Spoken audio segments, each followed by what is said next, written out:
right, let's discuss now the impact of the delayed cabinet announcement and just how long it has been since the president was inaugurated and how long it's been since the elections. We're joined this afternoon by the Public Servants Association. Its spokesperson, Reuben Maleka, is in New York, but he joins us this afternoon. Good morning to you, Reuben. It's great to have you with us on the program. And I imagine that the PSA would have been quite surprised, I would even say outraged, by some of the DA's demands as they were reported in the media through that leaked letter insofar as the Government of National Unity is concerned. Thank you. Good afternoon, Michelle, and the viewers at home. Yeah, as the PSA, we were very disturbed, and we felt that is an act of provocation to the PSA and Labour in general to see that one of the proposals that DA would want to put on the table in the Government of National Unity is to start saying the Director Generals in departments contract must be reviewed and some terminated. We feel that that is just a way of provoking Labour. We're well aware that all employees, including DGs, are protected by the Labour Relations Act and various legislations. Therefore, it is impossible for any political party that would come in and start to say employees must apply for their own jobs. Because we thought that at this point in time, public servants are not politicians, and they should not be getting involved in issues of politics. Public servants are there to serve the public, whether it's the government of the ANC, whether it's the government that includes the DA. We are not concerned about politics as public servants. All we are there for is to render service to the public. Therefore, DA should train to make in politics and include the public servants. And one thing for sure, Michelle, is that we know that the DA took the ANC to court about the issue of cadre deployment. So immediately after such an act, they are the ones who want to implement cadre deployment. Because the reason why they would want to remove the DGs is simply to deploy whoever they believe that will serve their own interest. And that's where they're going to miss it, because public service should not be about politics. There's that saying about the pot and the kettle, isn't there, Reuben? Absolutely. And it is amazing and very, very shows the sheer arrogance of the DA to simply, when they smell the coffee of becoming one of, given opportunity to serve in governance as ministers, immediately they want to actually do exactly what they've been saying should not be done, cadre deployment. Because DGs are not there as politicians. DGs are professionals, DGs are technocrats that implement the government of the day mandate. And we either be any political party, but at the end of the day, we should not politicize the appointments of public servants.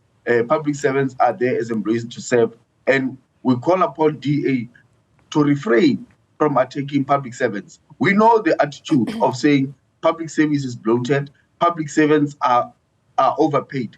And I'm sure by now they should have learned that they are not talking about the public service. They're talking about the public sector, because where they could be talking about bloated employees and higher salaries, maybe they're referring to municipal managers, maybe they're referring to parastatals such as PRASA. But you cannot imagine that you can say that the public servants is overly paid. Many public servants are not overly paid, including the DGs. And I suppose also just a slap in the face, Reuben, because, as I understand it, with the delay in the cabinet announcement, or the length of time, I should say, that it's taken for the president to actually announce his cabinet, it has, to a large extent, and surely it must be, the DGs who are keeping departments afloat.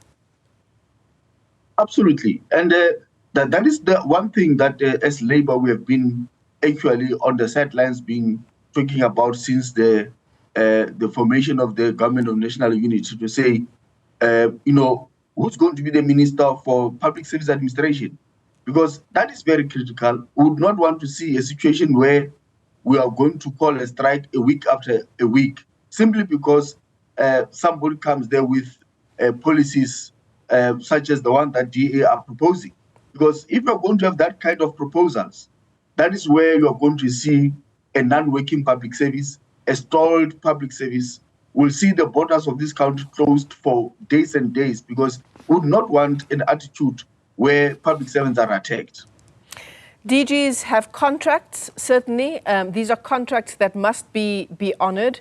But what happens when it does get to a point where, the DA has its way, one way or another, even if it is through the process of, for example, a performance appraisal? Of course, anybody else in the public service, they're subjected to a performance appraisal.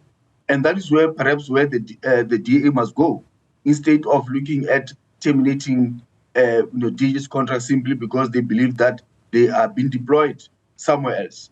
Each and every employee in the public service has got a contract, and that contract must be honored. So in a way, maybe it's something that the president must consider when they have to come to the issue of saying who's going to be the Minister for Public Service Administration.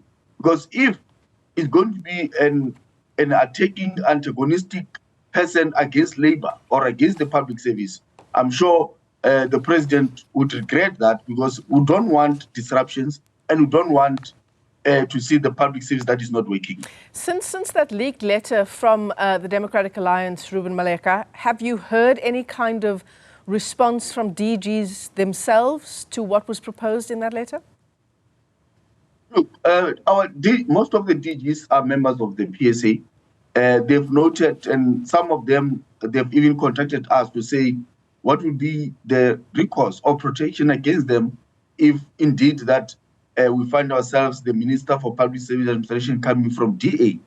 And that is why we are even here publicly saying that for the sake of a working public service, I'm sure the president would consider seriously about who must be appointed, because that is a very critical ministry where obviously the work of government comes from. If you have to see Home Affairs that is working, if you have to see transport that is working, you have to make sure that there's a proper relationship between the labor through the public service administration and its ministry, so that we can see the public service that works. So it is the ball is in the hands of the president to ensure that we have a working public service. Reuben Maleka, let me thank you for your time this afternoon. He's the spokesperson for the Public Service Administrator, and he joins us from New York this afternoon. Reuben, thanks very much for your time.